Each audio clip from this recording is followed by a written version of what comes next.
received a question on Instagram and I thought it was such a great question and could provide so much value to so many of you that I want to answer it in a video. I'm going to read the question, then I'm going to answer the question through a story because something recently happened that speaks perfectly to this question, and then I will wrap up why my answer is what it is. Hey, I have a question. Do you think moving on without acceptance is the same as ignorance? When I started doing interviews to do some research on my coaching program and just how I could better provide value in my coaching program, the subject of triggers came up a lot, and there were so many questions as to what is a trigger, how do you address your triggers, why do you do the things you do as a result of your trauma, and how can you prevent those triggers from basically ruling your life. And this question speaks perfectly to that. So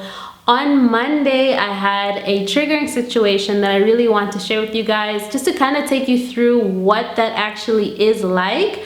And then at the end, I'll explain why, again, my answer is what it is. Long story short, I went to get my hair done, and here when you park, usually there's either a car guard and a meter, or just a meter or just a car guard. So this time I went, no meter, but there's a car guard. I know I didn't have money, so when he asked me if he could wash the car, I said no. I clearly shook my head no. Went in, got my hair done, came back. Guess who's standing at the car as I walk out, clearly expecting to be paid? Mr. Car Guard. So I get in the car and I'm like, okay, let me rummage around and see if maybe there's some money in here. Lord, can there just be any type of coin in this car? Now he's standing outside my door, like waiting already to get some money, even though I told him I ain't got no money. Like, why are you still standing there? There was not $1 in that car, you guys. So I was like, okay, look, bro, I come here and get my hair done every Monday. Can I just get you next time? Because I legit have 0 coins in this car. Yo, car guard starts to go off. I mean, like, he loses it. Immediately, I start to panic. A lot of my safety triggers start to go off. And in my mind, I'm still trying to be calm. So I'm like, okay, let me explain to him in a Shwambo, because, you know, maybe he'll understand that this is legit not me trying to screw you over, dude. I just have no coins. I just should have said and reiterated that, bro, I told you I didn't have any money. I thought trying to reason with dude in Oshambo was going to help. Nope. That set him off even more. I think at that point he thought like, oh, you actually understand what I'm saying? I'm going to insult you in the best way that I know how. So at this point, I'm in full-blown panic attack mode because all my major triggers have been hit at this point. He's right up on my window in my face, and instead of fleeing, I froze. He's yelling at me for taking advantage of him, which is the second trigger. I react strongly to people saying I'm taking advantage of them because that's something I'm extremely sensitive to, because I've been taken advantage of in a way that's been detrimental to me. I'm very, very mindful of not doing that to other people. He's being extremely manipulative, playing on my emotions and trying to take advantage of that. That's trigger number 3. And trigger number 4, he's not listening to me, which again is something I'm extremely sensitive to.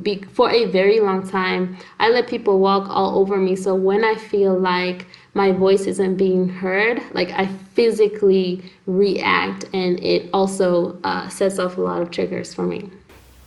But all 4 of these triggers were happening at the exact same time. So I'm like frantic and panicking because like triggers going off. I still have to get myself out of the situation. I still have to drive home. And so there was just a lot going on for me in that time. So as I play through these triggers, I'm able to look at each one and understand why what happened caused such an emotional reaction within me.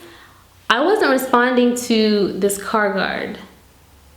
I was responding to other situations that have happened in my life. It's a perfect illustration for what living with post-traumatic stress response is like, because sometimes you never know what is going to be triggered inside you. It's like for soldiers, you know, if they hear a gunshot, they might think of like be taken back to being on, you know, hearing bombs go off in a war.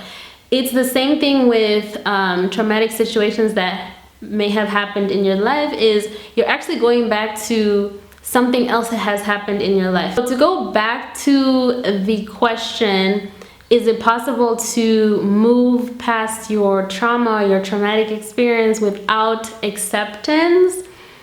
And is it ignorant if you do? I honestly can't really answer that question with a yes or no answer. I can only answer it with my own experience. I don't think moving on without accepting it is ignorance, because I think people deal with things that happen in their lives differently. What I do know is, for me, fully accepting what has happened in my life has actually empowered me to be able to better care for myself. I also think that there's a misconception that accepting is surrendering. Like, accepting what happened is not saying that you've surrendered to what has happened and it's going to hold you captive for the rest of your life.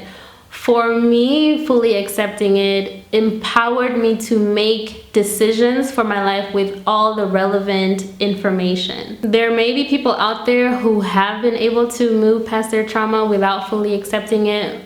For me, I couldn't.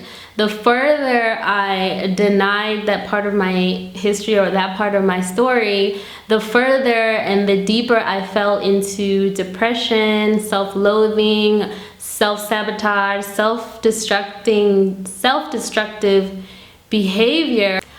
I thought acceptance was going to break me, but honestly, acceptance has given me peace and comfort and power, because now I can own myself in my entirety and say, hey, this is me, this is who I am, and this is what I've been through. It's brought me here. It doesn't have to hold me captive to get there, but because of where I've been and what I've been through, this is what I need to be a whole, healthy, happy human.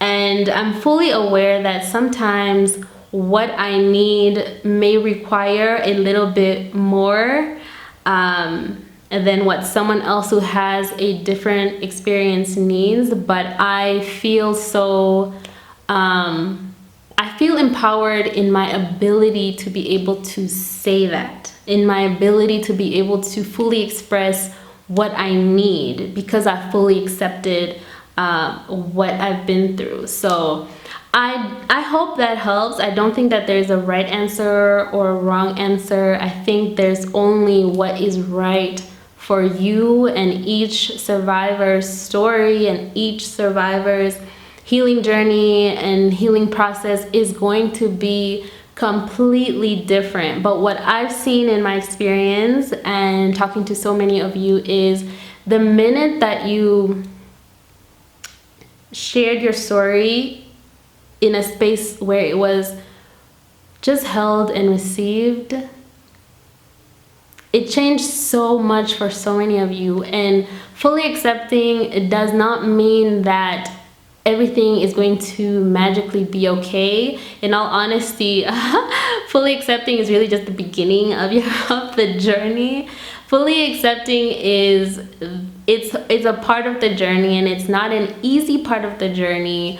But what I've seen happen after full acceptance is like this weight that is lifted off of my shoulder, for me, for one, and other people's shoulder, because now you don't feel like there's this burden, or there's this secret, or there's this shadow over you that you have to hide and be ashamed of, because you don't want to shine light on it. You don't want people to know. You don't want people to judge you. You don't want this to be this thing about you that you have to hold on to. So I hope that helps. I really do enjoy this dialogue that we're having. I really am thankful that you all are trusting me with these questions and trusting me to share my truth and share my answers with you. Please keep them coming. If there's anything I learned, is that a lot of people, a lot of survivors of trauma really just want to hear that they're not alone. For me, it does to this day so much just to hear that I'm not alone, I'm safe, I am loved, and I'm okay, and I'm gonna be okay. In fact, I'm gonna be great. Thank you all so much if you've made it to the end of this video. I'm pretty sure it's pretty long because I'm not gonna be editing it, really. And I thank you all so much for being here, for being part of this community. If you'd like to inquire about working with me and what it is that I offer, I will share that information below, and I will see you guys in the next video.